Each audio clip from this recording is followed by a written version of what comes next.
Welcome to Running Stronger. My name is Will France. One of the things that most people should probably think about a little more when it comes to training is the difference between absolute and relative intensity. It can really dictate a lot of training decisions that we make on a daily, weekly, monthly basis. And if a video would help here, it's probably less important than the last one. But if you enjoyed watching a video of this one, it's up on YouTube, and I will include that link in the show notes. There's a significant and important difference between absolute and relative intensity when it comes to training. And I figured I'd talk about it while I get ready to do my training session for the day. So when we look at absolute intensity, it would be like the weight on the bar. We could even do like weight on the bar in relation to your body weight in like multiples, right? So if I weigh 190, 380 would be 2 times, or just 380, right? And then if we look at like speed or running, then speed would be our absolute intensity, right? Like it's a 5-minute mile, it's a 6-minute mile.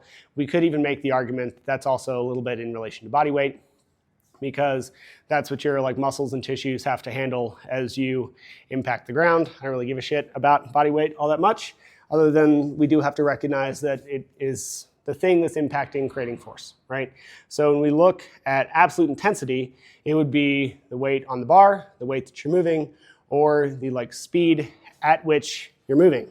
And when we look at something of relative intensity, that would be how fast you're moving or how much weight you're lifting in relation to like what you can lift or your strength. So if we look at weight on the bar and you can squat or deadlift, whatever, you can deadlift 400 pounds and you deadlift 200 pounds, then that's pretty low relative intensity for you. But in the grand scheme of things for like the population of the planet, it's 200 pounds, it's still like kind of heavy, right? It's not really heavy for anybody who does a bunch of deadlifts, but it is heavy for the like general population of the planet who doesn't really work out. And we can say the same thing when it comes to speed. If we're looking at like someone who can run a 5-minute mile, they run a 7-minute mile, it's not that slow, it's not that fast, it's not that intense.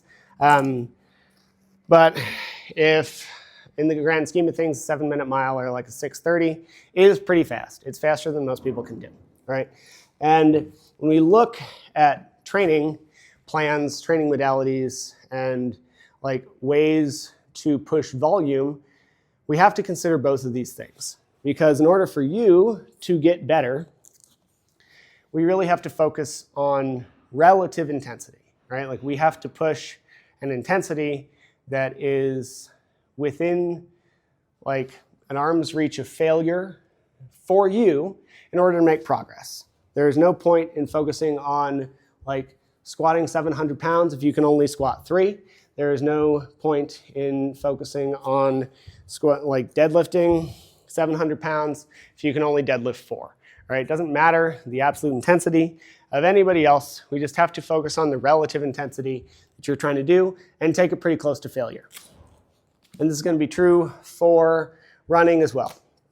If we look at professional runners like Lactate runs and they're doing it at like a 5:30 mile, but you can only run an 8-minute mile at your best, then it's silly to try to like look at that 5:30 pace.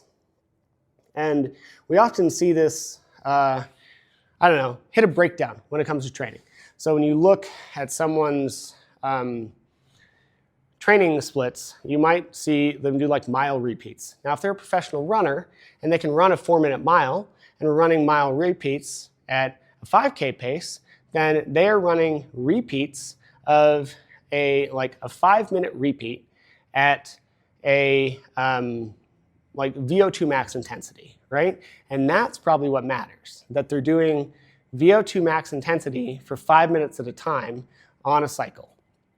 Whereas if you run mile repeats at like your 5K intensity, maybe we're pushing VO2 max, but it's also very likely that a lot of those repeats are going to be closer to like lactate threshold, because there just isn't enough like time to push. Or you are actually pushing VO2 max for way too long in comparison to like what somebody with more intensity should do. And then we also see this on the other end of the spectrum, where when you have someone who can run a 4-minute mile and they're doing marathon runs, like training for marathons, so their volume is real fucking high, and you have them running like their midweek, medium long run or whatever, 10 to 12 miles at a zone 2, right? Like right on the edge of that aerobic border. 10 to 12 miles for them takes 60 minutes, right? Because their zone 2 is probably about a 6-minute mile. And there's two things in that.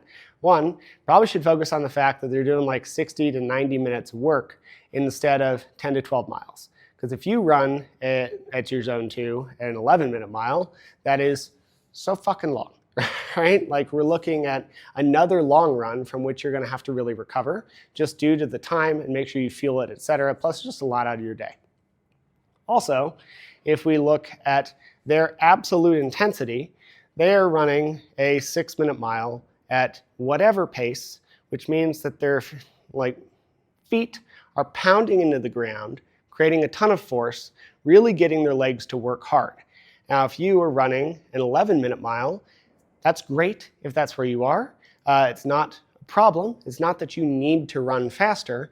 It's that it's just not creating the same amount of like absolute force or absolute stimulus, which means that it's not going to be as big of a push on the body, and it's not going to be as much of a like overall portion of your training. Or like it's not going to push the training as much as it might for an athlete who is running 6-minute miles in zone 2. And when we look at training plans from professional athletes, we have to take all this stuff into account if we're trying to make progress ourselves. Because yes, we have to take relative intensity into account. You can't just like go out and try to run 6-minute miles if your best mile pace is a 6:20. You're just going to burn out, you're going to get hurt, you're going to get injured, you're not going to be able to do any volume, all of these problems that like are very real. But we also can't say that an 11:30 pace for 10 to 12 miles is the same stimulus for, let's say, me as a like 6-minute pace for 10 to 12 miles would be for a professional runner. It's actually a pretty different stimulus because of the power and everything that's like involved. And we could say the same thing when it comes to lifting. If your max deadlift is 100 pounds, then it's probably important for us to just get that deadlift up, right? Because that's just not that much weight, and it doesn't create that big of a stimulus.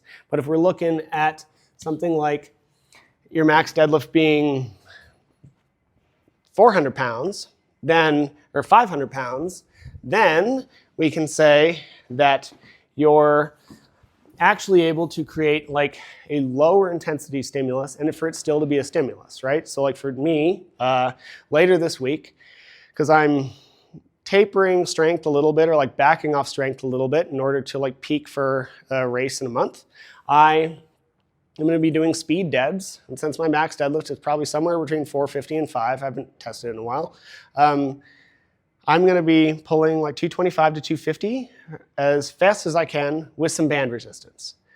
Whereas if I have someone, and I have many people who fit into this bucket, right? And some of them are like 85 years old almost.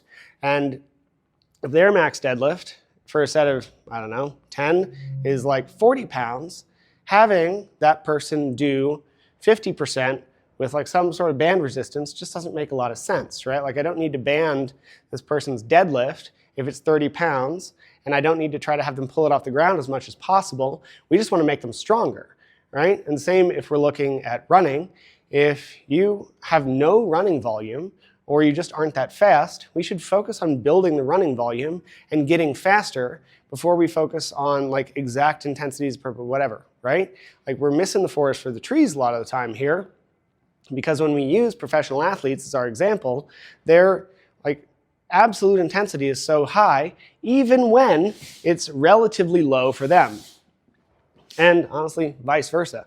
And So when we look at our own training plans, we have to take both of these things into account, and we have to use those things to create better plans so we can create better recovery, so we can actually create a stimulus that we're looking to create.